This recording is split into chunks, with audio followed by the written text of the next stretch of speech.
Hello, everyone. Thank you for coming today. Welcome to the first Virtual Money Power Day. We're very happy that you could make it today, and we're going to go over COVID and taxes. Make sure also that you're participating in many of the other exhibitors and other workshops that we have at Money Power Day today. This is a pre-recorded presentation, so we will be available by chat though. So if you have questions throughout the presentation, please send chat questions to us. The Cash Campaign of Maryland's tax team will be there to answer them, and I'll be available as well. Also, after the session, we'll be available to answer your questions also. So this is the presentation on COVID and taxes. And get the screen up here. So COVID, as you know, has impacted a lot of people's, or just about everybody's life in the last year or so. But it will also have an impact on your taxes. A few things that it will impact is the economic impact payments. I think many of you may have received those already. We want to talk about like how those could impact your taxes a little bit, and then also how to get them if you haven't gotten them already. Sneaky taxes, those are basically things that you may not have thought of that may, because there's changes and everything this last year to many people's lives and their incomes and what have you, there may be some tax implications to that. So we have a little section on sneaky taxes as well, things to look out for. And then tax prep options. I know a lot of people had a hard time getting a tax preparer, especially near the end of the tax season. A lot of programs shut down in March. Tax programs or tax preparers stopped preparing in mid-March, and you know, it was hard to get their services. So I'm going to talk about some options to get your taxes done if in case next year that you're not able to go to a tax preparer in person.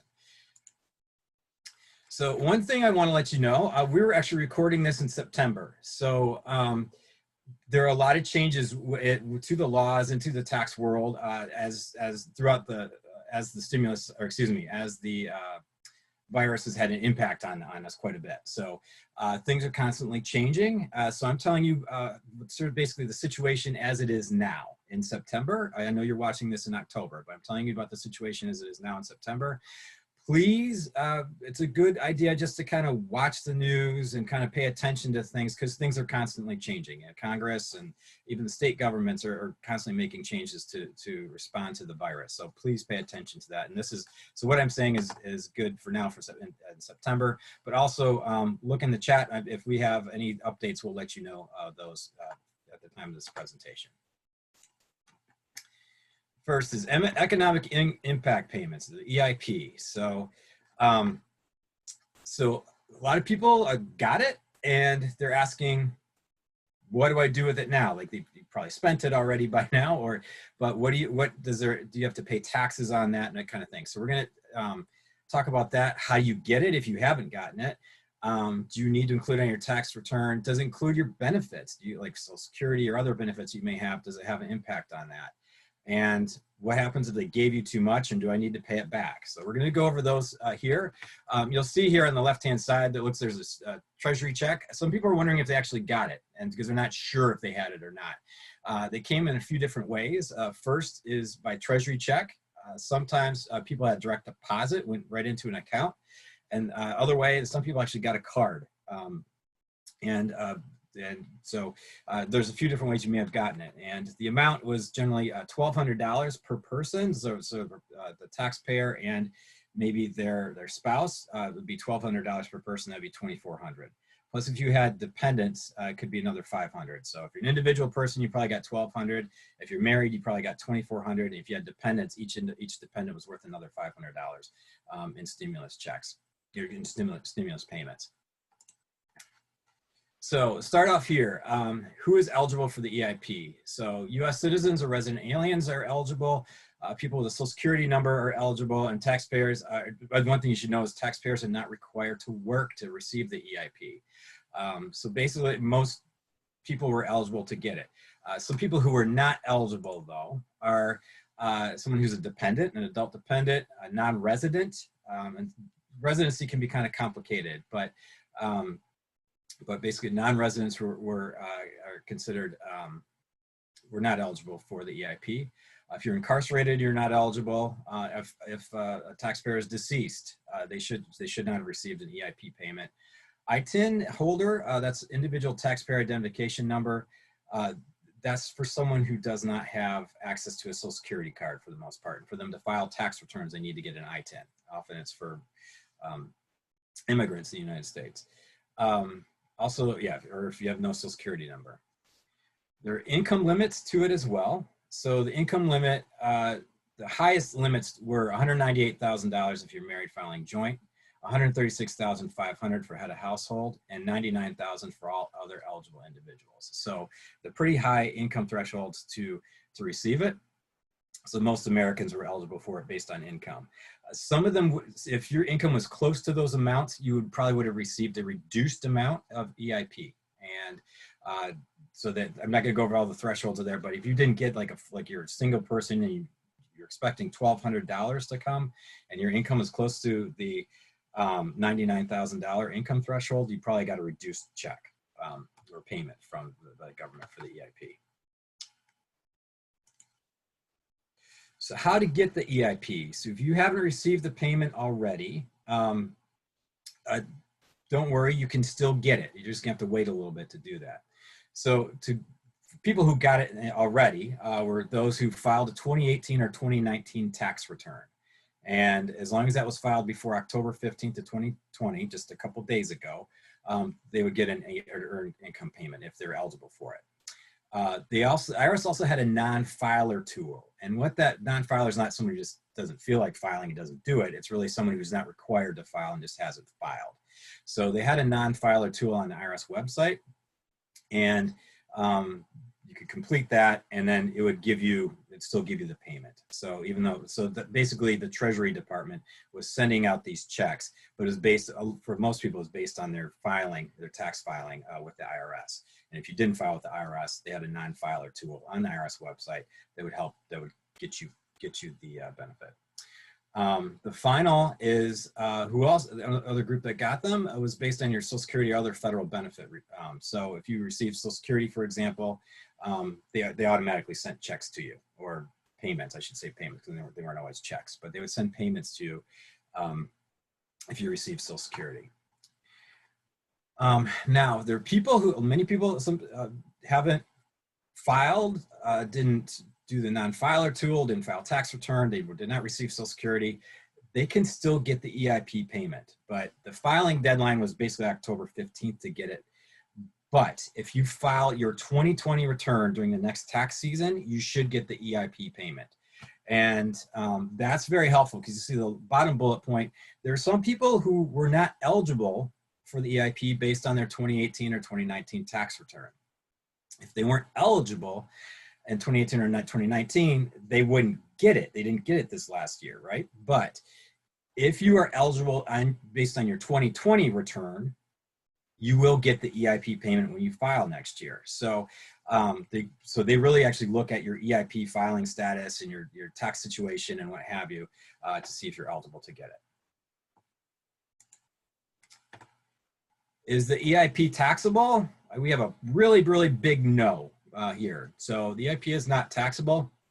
And we're always afraid at this point of saying things, like confirming things too much, because there's constant changes and what have you with Congress and with the laws and what have you around EIP, the CARES Act that provided it, and also just anything COVID related in taxes. So there's been a lot of shifts and changes and what have you. But at this time, at the time that I'm recording this in September of 2020, the EIP is not taxable. So you don't have to worry about paying taxes on it. Again, does the EIP affect your benefits? No. And that's everything I've read says it doesn't impact your benefits. I know sometimes if you have too much in the bank account or what have you, they will reduce your benefits, but it's been clear that it does not affect your benefits. I even asked a few experts in the area just to make sure, because I'm always afraid of saying something's not taxable, if it's, just in case it is. So I did ask a couple people about that, just to make absolutely sure. So the next is, I got too much EIP, do I need to pay it back? Probably not. For most people, no. So if you were, the EIP is really sort of supposed to be based on your 2020 status, but if you're eligible for it in 2018 or 2019, but you weren't eligible in 2020, it's okay. You know, if Treasury and the IRS said, we're going to send this person an EIP payment because based on their 2018 or 2019 tax returns, they're eligible, great. But if you really find out in 2020 that you really weren't eligible, it's okay. The Treasury and the IRS are saying that's fine. You got the payment. You helped the economy. We put some money, you stimulated the economy with these payments. We're okay with this. Okay, so don't worry about that for most people. So an example, you claimed yourself. You're able to file your own tax return. You claim yourself on your tax return for 2018 or 2019 or both tax years, and you receive the EIP. Say in April of 2020 or May or June of 2020, you received the payment based on your filing situation, your tax filing situation in 2018 or 2019. Great. But things change and you move it back in with your family or your parents and you become their dependent. If you're someone's dependent as an adult, especially, you're not eligible to get the EIP payment, right? That's okay. You do not need to return the EIP. That's okay in that situation, right? They're basing on your 2018, 2019. They said, that's fine. You got the money. We're okay with that. Even though you weren't eligible for it in 2020, it's okay. That's all right. But taxpayers who are incarcerated, deceased, or foreign workers should return it. So the IRS and Treasury are saying you should return it. But they're not saying what happens if you don't return it, right? So say you're in jail throughout 2020 and you get the payment because they based it on your 2019 tax return or something like that. They're saying you should pay it back, but they're not saying what the consequences are if you don't. Also, maybe a family member passed away in 2020 and they received the payment. You should send them money back. And the IRS, and if you look on the IRS website, there are some explanations about how to pay it back. They're kind of hard to find, but they are there. Foreign workers also, if they happen to get a check, they should return it, supposedly. So, but also watch the news whenever they may change the rules on that. So just pay attention if you fall into one of those sections, one of those categories. So one thing a lot of people received when they got about a week or two after they received their payment, they would receive IRS Notice 1444, and basically talks about your EIP. The IRS says you should keep that notice and keep it with your tax records. They're not saying exactly why and what have you, I don't think, but you should keep it if you have it. Most people I know threw it out, but or they got intimidated and never opened it because it says IRS on it or something on the envelope. But for the most part, you should keep it. Just keep it with your tax records. It looks kind of like this notice here. So that's it for the EIP. But again, just make sure if you haven't received it at this time, the way that we know of to get the EIP is to file your taxes next year. Even if you're not required to file, even if you haven't filed in years and you're not required because your income is below the filing thresholds or something like that, I would still file a tax return this upcoming tax season just so you can get the EIP. Or watch the IRS website and they may have they may still have the non-filer tool available as well. Sneaky taxes. So this is the next section. And please, by the way, with EIP, please send us questions. If you have any questions about the payments and what have you, please chat them to us as well. So now we're going on to sneaky taxes. So sneaky taxes are those taxes you might have to pay that you're not aware of. So I just want to go over a few things here. So the first, we're going to go over, and there's more than this that could probably sneak in and make you have to pay taxes, but some big ones that we see. Withholding, how to adjust your withholding if a change happens in your career or your family situation. Talk about that a little bit. Unemployment is taxable, and many people are received unemployment for the first time in 2020, and they'll have to pay tax on that. But we just want to make sure people are aware of that. In retirement, a lot of people cash out retirement plans early, and because they didn't have funding or money during COVID. So we want to talk about the implications of that. And then a thing called deferred payroll taxes, which is an interesting situation. So we'll talk about that near the end of this portion of the presentation. So when should I update with my withholding? So what is, let me start first. What is withholding? So withholding, most people see it taken from their paycheck. It pays usually the IRS in the state of Maryland or whatever state you live in. Basically it pays your taxes throughout the year. And then you reconcile that when you file your tax return. So most people, when they file their tax return, have actually already paid their taxes throughout the year. It's legally required to do that. And the nice thing is you don't have to pay penalties because you weren't paying throughout the year. But the other nice thing is it's kind of, it's a good way of budgeting for taxes. Like throughout the year, your employer withholds your taxes, sends them to the IRS and to the state. And then hopefully you don't owe money in April, right? So when you file your taxes returns, or hopefully March or February, you're earlier than some other filers. So when should you update or change your withholding, right? So when there's a major life event, it's always good to look at your withholding. So a few things that we see is when there's a change in the amount of money you earn. So like your job gives you a bonus or you get a raise or something like that. It's good to look at your withholding to make sure the right amounts are being taken out by your employer or whoever. If there's a changed family situation, so that can be, like you have kids who are dependents. Kids really help you with your tax returns quite a bit. So you have kids, one of them moves out for whatever reason, that's going to have a very big impact on your tax return, and you probably will need more withholding.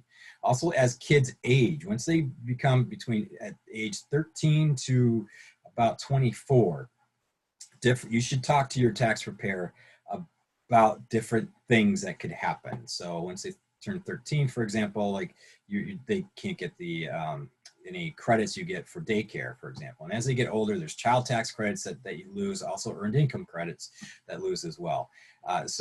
Each situation is different, so I'm not going to give you like some real, it'd be long discussion about that. But as your kids age, you should make sure that you're paying attention to that, and age or leave the house or what have you.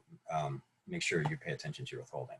Also, if any older adults or dependents or other people in the household are moving or leaving or coming in or out of the house, it's good to check with your preparer and see if you may need to change your withholding.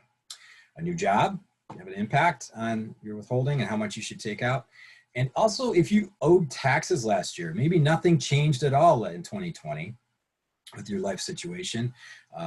Nobody moved or aged in your family, so your income is exactly the same, what have you.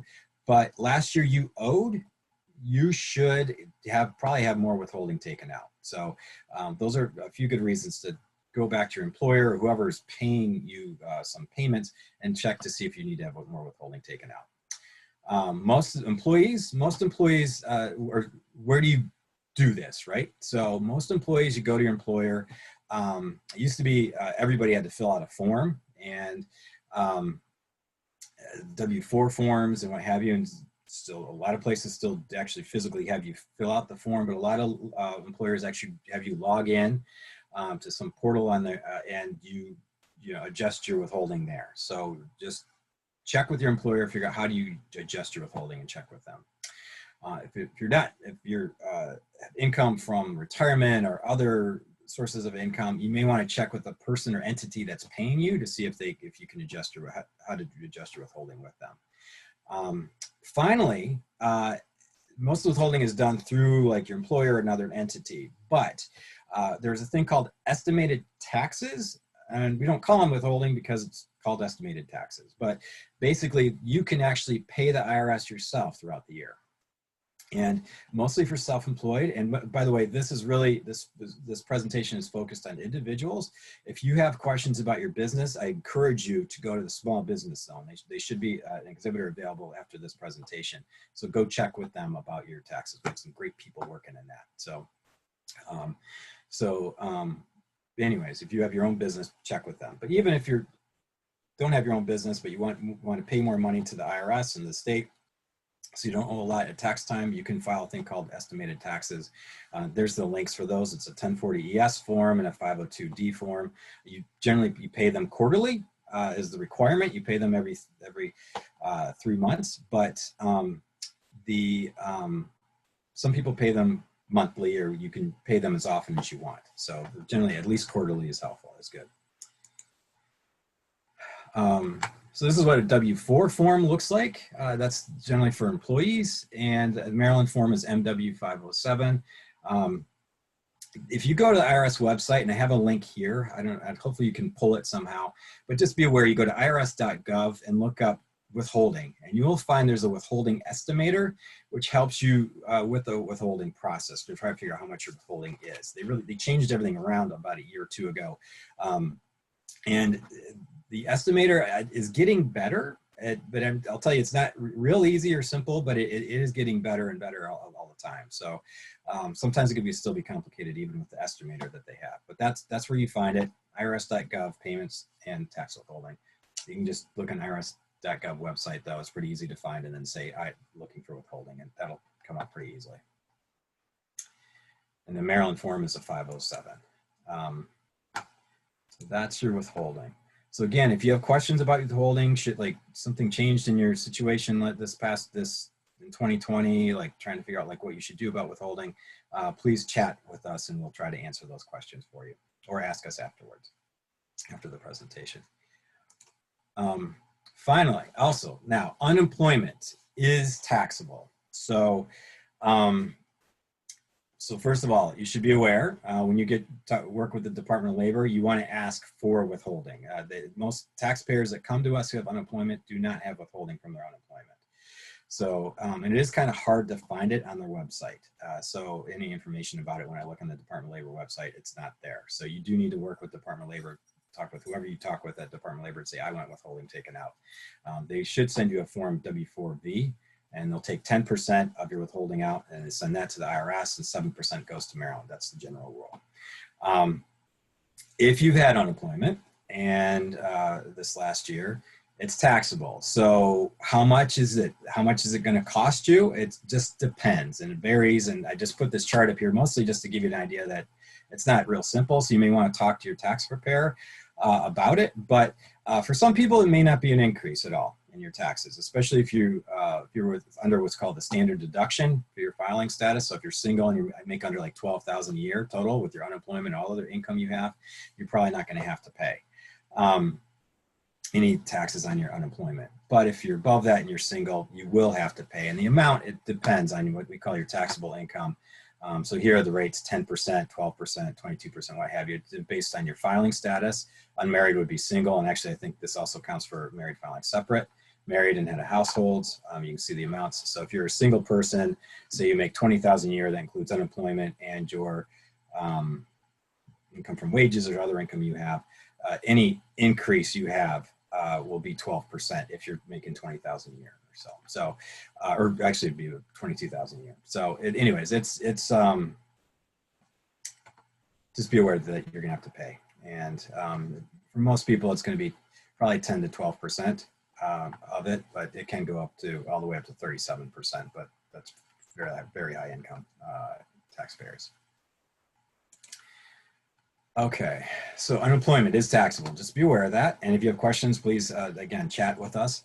The next is cashing retirement plans. So a lot of people, if they lose work and COVID, you know, a lot of people lost their jobs or were unable to work or lost a source of income, they would cash retirement plans. And this is another source of income that is taxable. So for most people, some retirement plans are not, but retirement plans can be very complicated about what's taxable and what's not. But just be aware that you're likely going to have to pay tax.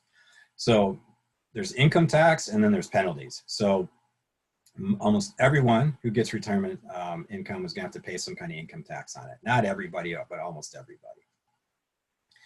But if you're under 59 and a half, not only do you have to pay income tax on part or all of your retirement plan, but you'll have a 10% penalty on the amount taken out. So you'll have income tax plus a 10% penalty. It can be very expensive to take money out of a retirement plan. So there are exceptions to that, and I listed a bunch of them here. If you see like your situation listed as one of the categories here, disability, death, medical expenses, domestic relation order, that'd be where the court orders you to pay, like alimony or something like that. Unemployed for health insurance, like you're unemployed and then you pay use it to pay for health insurance. These are all exceptions to that 10% penalty. Purchasing a first home, a reservist who goes on active duty and then uses retirement plans to kind of supplement their income throughout the year. Or if you get equal payments with your retirement plan, or if you're separated from employment after age 55. So those are all exceptions to that 10% penalty. But be careful, because the type of plan can impact whether you get the exceptions or not. And each one of those exceptions has a lot of details to it. So if you think you may have to pay that 10% penalty, I would plan on that. But if you want to check, I would check with your tax preparer to see if you have to pay that. The forms for that are the W-4P and the Maryland W-507P. Those are the withholding forms you use to pay them. But please check. Usually most retirement plans, you log in and then you can change your withholding rate electronically right there. And you basically end up completing a W-4 electronically. But check with your retirement plan and see how you would do more withholding in the case that you think you need to do that. And one thing you should be aware of too, the Maryland return, retirement plans can be taxable on their Maryland return. They often are not, especially if you're 65 or over 65 or over, or the term they use is totally and permanently disabled, which means I don't think that's an appropriate word, but phrase, but basically that's the term of art.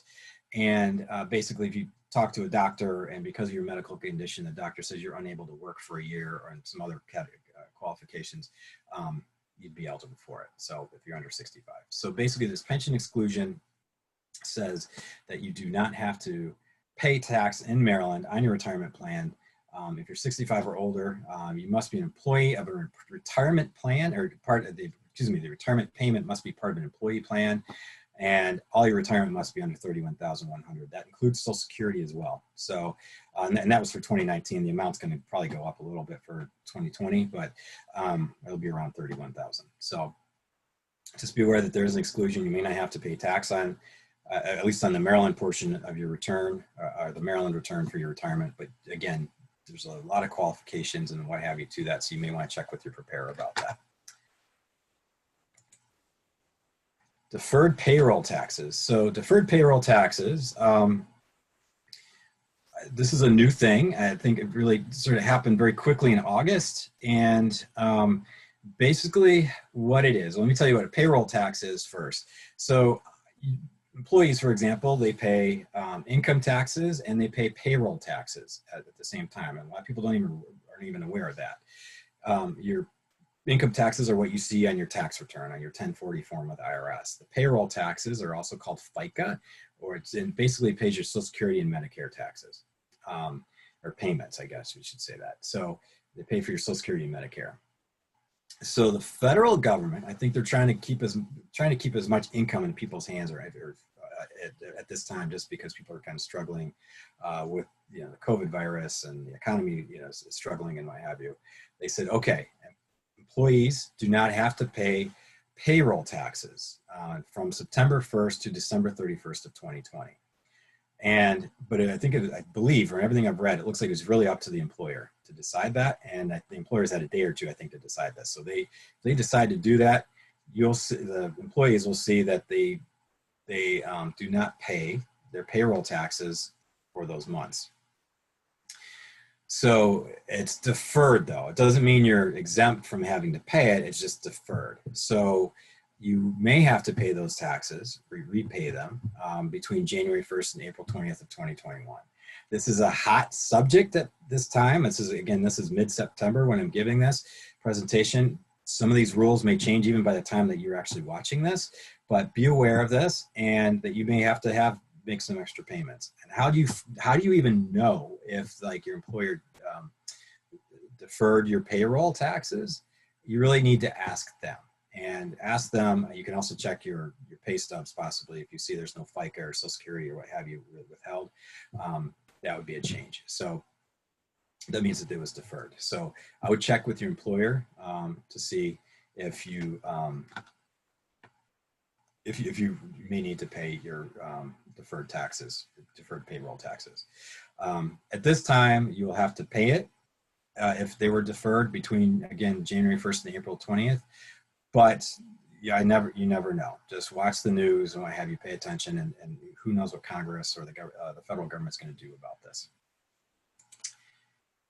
And that's it for sneaky taxes. And again, please text us. And that's not everything. There's a lot of different situations that things happen during with the virus and the tax implications with the virus this past tax year.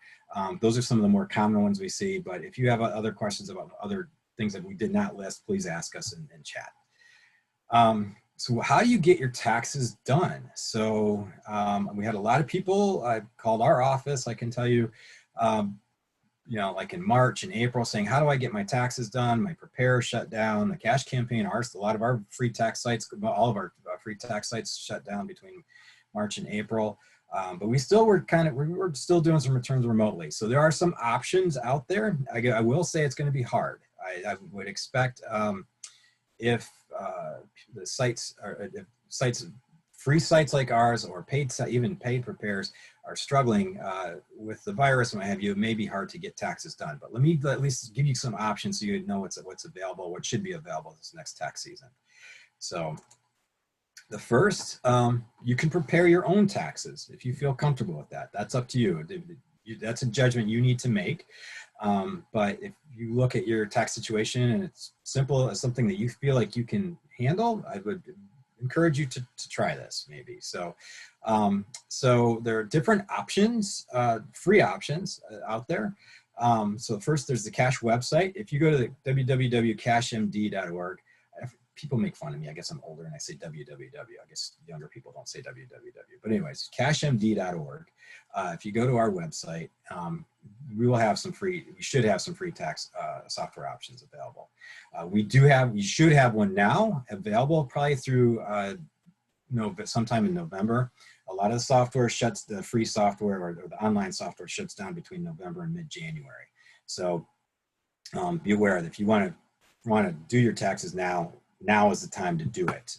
If you want to prepare your own taxes, now is the time to do it as soon as possible before the software shuts down. So anyways, our website has software available. And then if you go there sometime in December or something is not there, check back in January, we'll have something available, and that's free.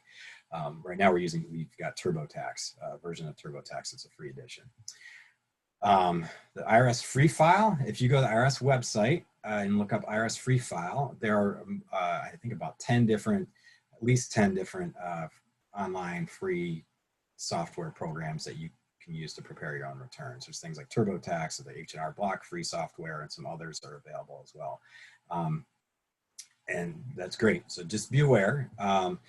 The state returns, some of those, the state returns, they're actually charged for. So you'll get through the federal return, and then you'll think everything's free, and then they'll say, oh, you want to do your Maryland return? Well, that costs some money. So make sure you find a version that the state return is free as well. Certain tax situations they charge for as well. Often if you have a small business, for example, the individual portion of your return is free, but the Schedule C, which is attached to the individual portion of your return, the 1040, that will be charged for example. So just be careful of that. Also, if you have higher income, and each program has its own income threshold. Some of it's like 30-some thousand, others it's like all the way up to like 60-some thousand, has free, the higher your income is, the more likely you're gonna have to pay for it. So each program has its own threshold though. So just pay attention. But the way you find out if the software is actually going to be free on their website is to they have a lookup tool, which will help walk you through which software is going to be free and which one's appropriate for you. So make sure you go to the IRS website, irs.gov, and they have IRS free file. And actually, if you can open this link here, you would click on this, and this where it says fillable forms, it also goes to the IRS free file as well. So if you're not comfortable with software, or you don't want to use the free software because it's going to charge you, so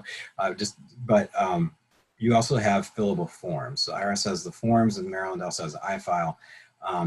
These forms, you can fill out the forms yourself, and it's a lot more like a hand calculation when you do the returns.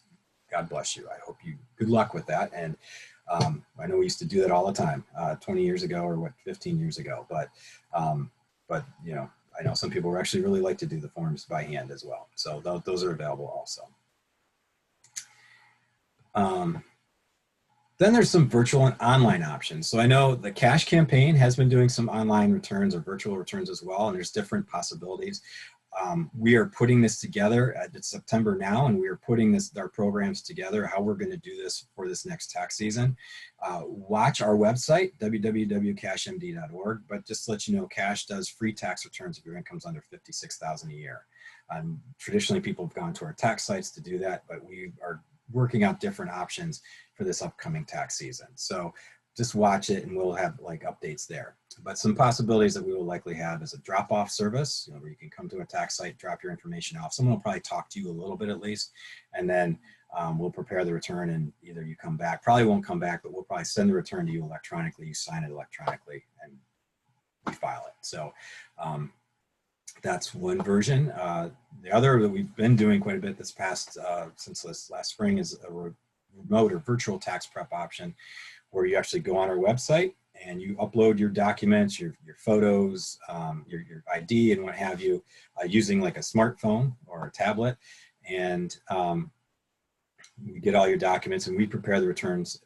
Our staff and a few of our volunteers prepare the returns remotely. And we actually call you and review the return with you to make sure everything's accurate, and go over all our questions that we have for you. And then the reviewer also checks that as well, and we'll call you, so you get 2 calls. And then we file the return, and you sign it electronically as well. So that is out there. It's not for everybody.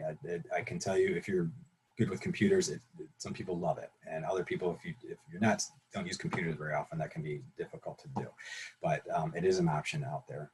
And then another is in-person intake, which is similar to drop-off, where someone actually sits down with you, does all the intake, and then sends it to a preparer to do the return electronically. So those are our options. That will probably be some of those will be available this tax season. And then also, if you go to a paid preparer, if you like paying to get your taxes done, that's your prerogative, and you can go to your paid preparer. Many of the paid preparers have like online options, so you can just check their website. And I don't know exactly what all of them are doing, but you can check their website and figure out what they're doing this upcoming tax season. And that's it for our presentation. Again, we hope we can see you this upcoming tax season, or maybe not see you, but at least do your tax return this upcoming tax season. Again, if you're a business, if you have a small business, please check the small business zone. They can help you with a lot of your tax issues there. And this is our great tax team. So the 5 of us at the Cash Campaign in Maryland are the full-time employees that really help put this presentation together and help organize our tax sites and what have you.